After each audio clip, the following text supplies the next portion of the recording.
What is up, you guys? Tristan here, Ingram Orchids and More, and I'm coming to you today to show you to spotlight a really special orchid to me. And this is not going to be a long video, but I wanted to just to get a video done about this since it's blooming right now. The plant that I'm about to show you is one that many consider to be quite difficult to grow in the Florida climate. That being said, it used to be known as Encyclia.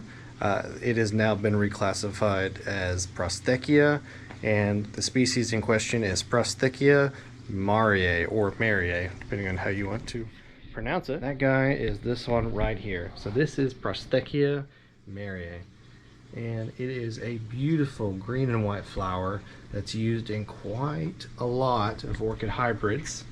As you can see, this big white lip is very sought after for making orchid hybrids. That's a very nice trait to have in some offspring. And if you are familiar with the Brasso or Procativola or Provola or whatever it is, it's a Brassivola Prosthechea hybrid, key lime stars or Walnut Valley lime stars. That is a hybrid that has Prosthechea mariae in the background. It gives it that nice big wide white lip. And this is actually known to be kind of difficult to grow, and the reason it's difficult to grow is because this is more of a warm to cold grower, not so much a hot grower. And you know, I do believe it's native to Mexico, maybe Central America, and it comes from a little bit higher altitude. You know, being here in Central Florida, we're right about sea level, and it is always hot except for the few cold spells we get.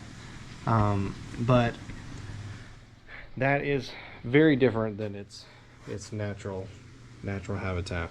So naturally, this plant would probably not receive temperatures above 85 degrees, and I'd imagine being closer to the equator. At high elevation, it may experience temperatures probably closer down to 40, but I'd imagine it doesn't freeze where this plant comes from. But that being said, I attribute my success with this plant to its potting media and the fact that I do not bring this plant in for the winter time. It is potted in shredded tree fern, which y'all have heard me talk about before. I really love shredded tree fern. Before, when this plant was in a 4-inch pot, I had it in bark mix, and it did okay in that mix for a long time. But I haven't really done too much special to this plant. It's been sitting with my other orchids on a bench upstairs, and it seems to like that little area. The one thing that I do to this plant to try and increase my odds of long-term survival, which I've been growing this plant now successfully for I think about 4 years, is during the hottest months of the year, like June, July, August, I try and bring this inside and stick this under my grow lights with my Phalaenopsis. And the reason I do that is because I think the problem that most folks have with this species is here in summer, it's not our daytime temperatures that are the problem for this plant. It's the night summer temps. The summertime nighttime temperatures will often stay, you know, in 70, 80 degrees sometimes, and I don't think that's conducive for growing this plant. There's a lot of cold growing species that will tolerate the heat, no problem, but they want a cooler nighttime temperature. And I think that's why this plant struggles sometimes. So there have been a few summers where I did not bring this plant in, and there have been a few summers where I did bring this plant in. And last summer I did bring it in for July and August. In just those 2 months I left it inside while it was blooming. And then once we got back towards like August or September, I should say, I think I stuck it back outside. So I have not brought this plant inside at all this year. I just brought it inside last night to enjoy the flowers. But other than that, guys, it being in the shredded tree fern and bringing it in for the couple hot months we have here in Florida, I don't do too much else to this plant that's different.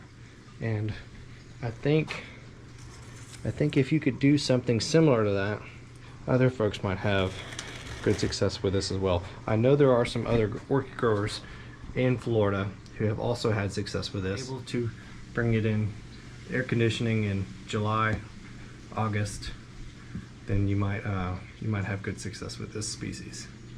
But I'm planning on using the pollen to make some cool hybrids, because it does make some cool hybrids.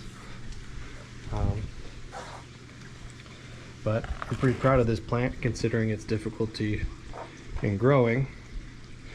Let's see if we can count.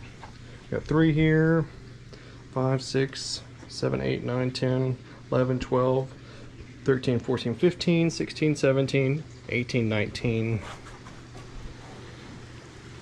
20, 21, 22, 23, 24, 25, 26. It looks like that could be a 27th flower that may or may not make it. I hope I counted that right.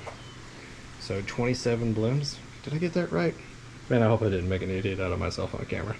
But this is the most blooms I've ever had on this plant. And starting now, I'm going to stick this inside under my grow lights with my Phalaenopsis. And then probably in September, I'll stick it back outside. So that is Prosthechea mariae, guys. Very, very beautiful flower.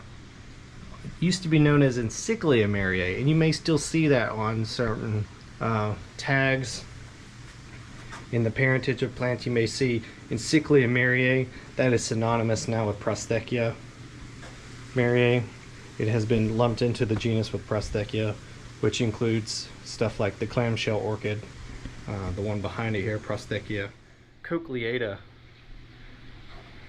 But it is sister genus to Encyclia. Guys, that's about all I have to say about the plant. I hope you enjoyed this video, and if you are interested in growing Prosthechea mariae and you come across one for sale, I think you should give it a try.